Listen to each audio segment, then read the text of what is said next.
नमस्कार मैत्रिणींनो, सासू सून किचनमध्ये तुमचे स्वागत आहे। कढी म्हटलं, कढी कशी असावी तर थोडीशी दाटसर, थोडीशी आंबट गोड आणि जास्त तिखट नसलेली अशी असावी कढी। तुम्ही इथं पाहू शकता कढी किती दाटसर छान तयार झालेली आहे। कढी फुटू नये म्हणून काय करावं तर या व्हिडिओमध्ये मी तुम्हाला भरपूर टिप्स दिलेले आहेत। कढी फुटू नये तर ती कशी तयार करायची याचीही मी व्यवस्थित अगदी सविस्तरपणे माहिती दिलेली आहे, त्यामुळे व्हिडिओ हा शेवटपर्यंत नक्की बघा। अशी कढी पाहिली की लगेचच तोंडाला पाणी सुटतं आणि असं वाटतं दही हे कढी आणि भात पटकन खावावं। त्यामुळे अशा दाटसर जी मी कढी आता इथं तयार केलेली आहे त्याची रेसिपी नक्की बघा आणि अगदी शेवटपर्यंत बघा, बिलकुलही स्किप करू नका।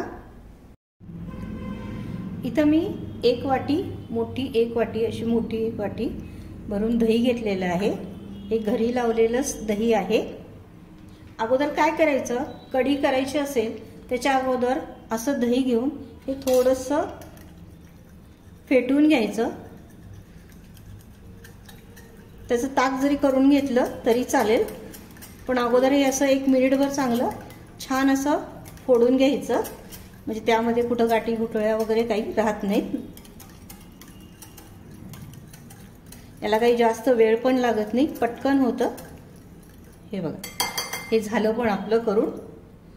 आता यामध्ये कढी करायच्या अगोदर या दह्यामध्ये जर तुम्हाला वाटत असेल की आपली कढी फुटू नये आणि छान कढी व्हावी तर त्यामध्ये 1 ते 1.5 चमचा बेसन टाकून घ्यायचं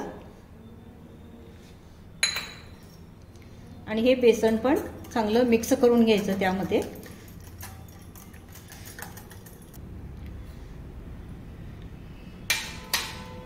दह्यामध्ये बेसन एक 10 मिनिटं तरी मुरलं गेलं पाहिजे,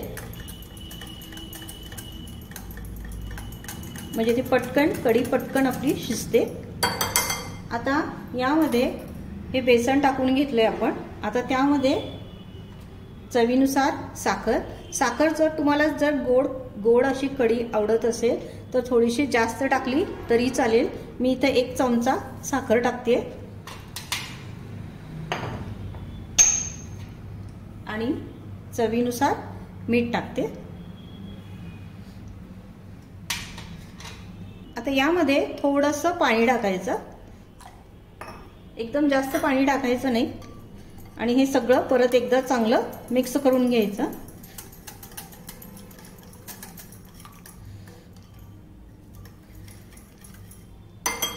आता याला 10 मिनिटं साईडला असंच ठेवून देऊया। आता कढीसाठी मी इथं 1च मिरची घेतली आहे। कढी ही अशी खूप काही तिखट नसते, त्यामुळे इथं 1 मिरची बास होते आणि काही लसणाच्या पाकळ्या घेतल्यात। त्या अगोदर काय करायचं, आपण अशा ठेचून घ्यायच्या। आता लसूण आणि मिरची हे आपण ठेचून घेऊया। इथं मिरची आणि लसूण ठेचून घेतलेलं आहे। आता 5 मिनिटं थांबून मग आपण फोडणी करून घेऊया। इथं मी हंडी ठेवली आहे गरम करायला। आज मी हंडीमध्ये कढी करणार आहे। हंडीतली कढी अतिशय उत्कृष्ट लागते, अतिशय चवदार लागते। जर तुमच्याकडे हंडी नसेल तर पातेल्यात सुद्धा किंवा कढईमध्ये सुद्धा तुम्ही करू शकता। आता ही हंडी चांगली तापली गेली आहे। आपल्याला कढी जे करायचे आहे ते मंद आचेवरच करायचे आहे। यामध्ये मी आता तेल टाकून घेते, 1-2 पळी। या पळीने म्हणजे हे 2 टेबलस्पून होतं। आता थोडंसं तेल तापून द्यायचं। इथं तेल आपल्याला खूप कडकडीत गरम करायचं नाहीये आणि गॅसही आपल्याला मोठा ठेवायचा नाहीये, मंद आचेवरच आपल्याला कढी करून घ्यायची आहे। आता तेल साधारण गरम झालंय, त्यामध्ये मी मोहरी टाकून घेते। अगोदर 1 चमचा मोहरी टाकली आहे, ती अगोदर तडतडून घेऊया चांगली।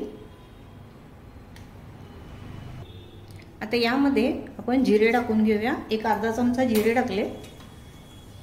जिरे पण चांगले फुलवून देऊया आपण।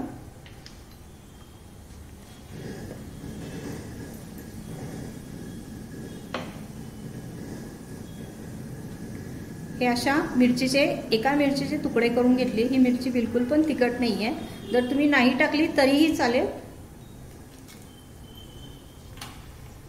मिरची टाकून घेतली।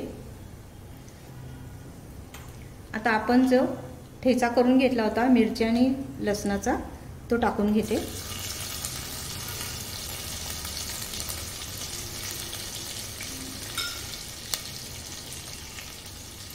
हे मंद आचेवरच सगळे मसाले आपण यामध्ये जे काही टाकणार आहे ते मंद आचेवरच परतून घ्यायचे, म्हणजे त्याचा सुवास अगदी तेलामध्ये छान उतरतो।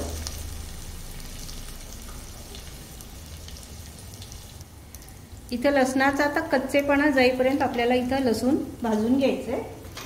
लसूण परतून घेतला की त्यामध्ये मी कढीपत्ता टाकणार आहे। कढीपत्ता आवर्जून घाला कढीमध्ये।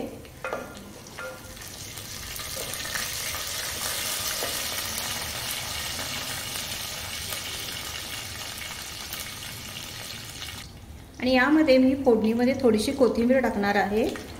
कोथिंबीरमुळे भाजी कोणत्याही भाजीला जर तुम्ही फोडणीमध्ये कोथिंबीर टाकली तर त्या भाजीला किंवा कढीला स्वाद चांगला येतो। असं वरून नेहमी कोथिंबीर टाकण्यापेक्षा कधीतरी आपण अशी फोडणीमध्ये कोथिंबीर टाकून बघत जावा।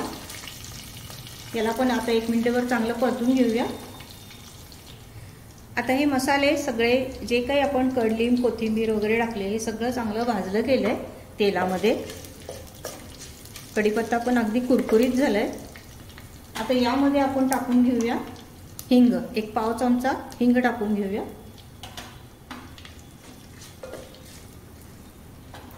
आणि नंतर त्यामध्ये टाकायचे हळद।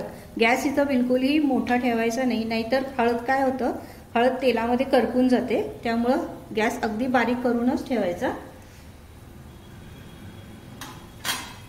आता इथं हळद पण आपण चांगली अशी परतून घेऊया। आता जास्त वेळ लावायचा नाही हळद टाकल्यानंतर, नाहीतर हळद करपते। आता हे जे आपण ताक दह्याचं जे करून ठेवलंय कढीसाठी ते आता थोडंसं हलवून घ्यायचं, नाहीतर काय होतं डाळीचं पीठ जे आपण यामध्ये घातलंय बेसनचा वापर केलाय ते थोडंसं बेसन खाली जाऊन बसतं, त्यामुळे असं थोडंसं हलवून घेऊया अगोदर आणि मग ते टाकून घेऊया फोडणीमध्ये।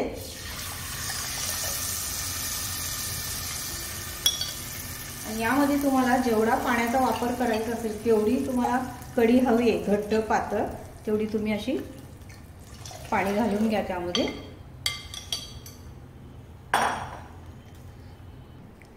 ही कढी आता आपल्याला मंद आचेवरच म्हणजे मीडियम टू लो ठेवायचा गॅस। आता त्यावर आपल्याला उकळून घ्यायचे। आणि आता अजून थोडंसं मी पाणी टाकते त्यामध्ये। आणि यामध्ये जे आपण बेसन वापरलंय ते जसं कढी शिजत जाईल तसं कढीला घट्टपणा येत जातो बेसनमुळे, आणि कढी आपली बिलकुलही फुटत नाही। आणि कढी तुम्ही फोडणी घातल्यानंतर एकसारखं असं थोडंसं हलवतच राहायची कढी, बिलकुल अशीच नुसती उकळून द्यायची नाही।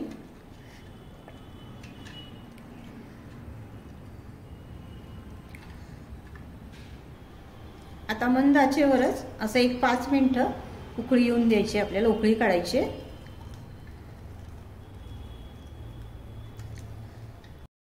इथं कढी छान उकळून 5 मिनिटं चांगली उकळून घेतली मी। आता गॅस बंद करते। आता आपण सर्व करून घेऊया। अशी छान अशी कढी आपली तयार झाली। इथं याला वरून कोथिंबीर घालायची पण गरज नाहीये। किती छान कलर तर किती छान आलाय बघा, आणि अगदी दाटसर आणि छान झाली आहे। तुम्ही अशी घरी नक्की एकदा ट्राय करा। आणि माझी जर रेसिपी आवडली तर लाईक शेअर सबस्क्राईब करायला विसरू नका। धन्यवाद।